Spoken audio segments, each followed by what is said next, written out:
we need absolutely every single state in order to win this thing. Let me step aside. Let's turn our attention to the stage. Running a little late. Let's be honest. Appreciate everybody hanging with us. This program is going to start, and it's going to start not too long from now. I'm out of T-shirts, though. That was a crowd of angry MAGA supporters booing after Donald Trump was 2.5 hours late for his speech at the NRA's annual convention in Dallas, Texas. The NRA's official Twitter account put out a promotional tweet last night where they said, "Watch it live at 2 p.m. Central Time." That is when Donald Trump was slated to speak, but he did not show up on stage until 4:30 p.m. Central Time, causing the crowd to boo. And it has been a brutal week for Donald Trump. He gave a speech in St. Paul, Minnesota last night where he was slurring throughout the entire speech. He looked incredibly weak and feeble. He leaned on his podium too hard and almost fell over, and today was just the cherry on top. He has no respect for the people that support him, and he has a habit of wasting their time. And this isn't the first time he's been booed. He was booed back in February at SneakerCon. Watch this. Wow, a lot of emotion. There's a lot of emotion in this room. Thank you. Thank you. So the really nice thing is we have lines, and I want to thank Chase and I want to thank Alan. But and here's another clip of Donald Trump getting booed by his own supporters in South Carolina. When I'm in trouble on the left, I call up Lindsey Graham, and he straightens it out so fast. And I'll tell you, no, remember.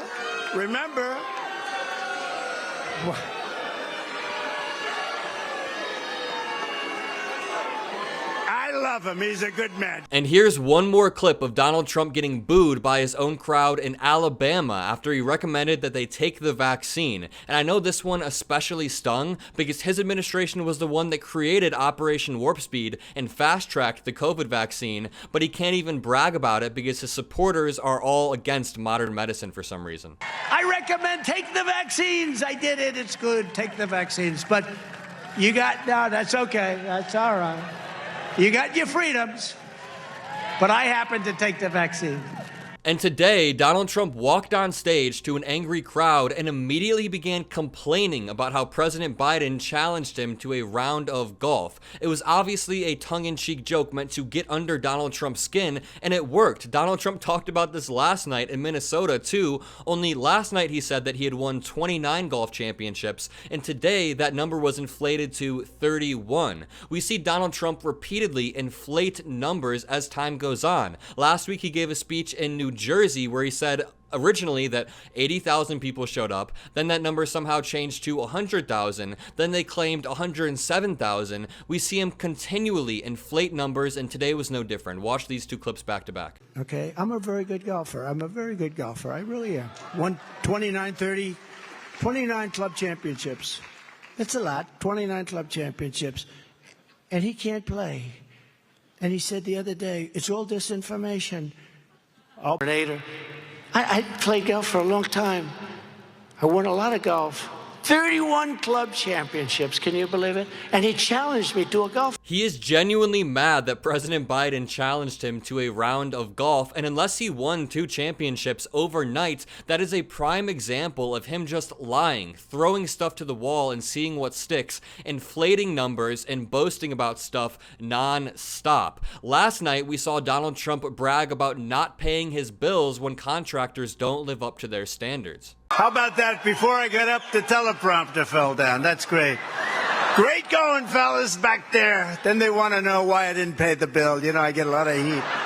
I got a teleprompter that's gone. This one's almost gone. But the more I watch Donald Trump's recent speeches, the more I feel like he is genuinely losing his mind in front of our eyes and suffering from some sort of cognitive decline. During last night's speech, it felt like he was workshopping some crappy political stand-up comedy routine, and today's speech was no different. He was slurring his way through his speech, and halfway through talking about RFK Jr., he begins to swat flies around him. And all of New England, actually, he's a disaster. He's radical left. RFK Jr. is radical left. It reminds me of this fly that's driving me crazy up here. This fly is brutal. I don't like flies. And I just want to point out that last night in Minnesota, Donald Trump began laying the groundwork to drop out of the 2 debates he already committed to with President Biden. He began to make ridiculous demands by saying he's going to make sure President Biden takes a drug test so it's not the Biden from the State of the Union, which is a long way of saying that Biden absolutely killed the State of the Union. No, I have fake Tapper as they said, I just want to debate this guy, but, you know, and I'm going to demand a drug test, too, by the way. I am. No, I really am. I don't want him coming in like the State of the Union. He was high as a kite.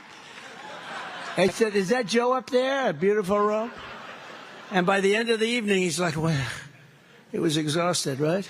Now, we're going to demand a drug test, but... Trump is so transparent. It's already clear what he's doing here. He's going to begin making increasingly outrageous demands for President Biden, saying he needs to be drug tested, there needs to be a live audience, until he has an excuse to drop out and spin it to his fans by saying that it's actually President Biden's fault. When he says he doesn't want State of the Union Biden showing up, that means he knows he would get swept if Biden showed up with that same energy. But Donald Trump then began to do that weird thing again. I don't know why he does this. Mom, I don't know, Mom. This is a heavy sucker. Oh, Mom, I can't do it. Boom. I'd be happy if I never saw Donald Trump do that again, but shortly after his weird moans last night, he almost fell after leaning his full body weight on the podium. He then blamed it on the event contractors, calling them crappy. But Americans are not struggling. You know, this is the worst platform. Who put this stage up here? This is the worst. The frickin' place is falling down. I notice it keeps tilting further left. Like too many other things. What a crappy contractor this was. This prompted Debbie Williams on Twitter to say, "You get what you don't pay for," referring to the fact that Donald Trump said he won't pay the contractors for that event. He has a long history of not paying contractors, not paying bills. He has a history of walking into restaurants and saying food for everyone and then leaving before he pays. I have one more clip for you guys of Donald Trump saying he's a genius, then rambling about a beautiful picture. It's honestly incoherent. But just remember this, we'll go back and finish. You know, there is a genius to what I'm doing. You do know that. I go from here to there, and it all comes back into a beautiful picture. You know, it really, do you notice?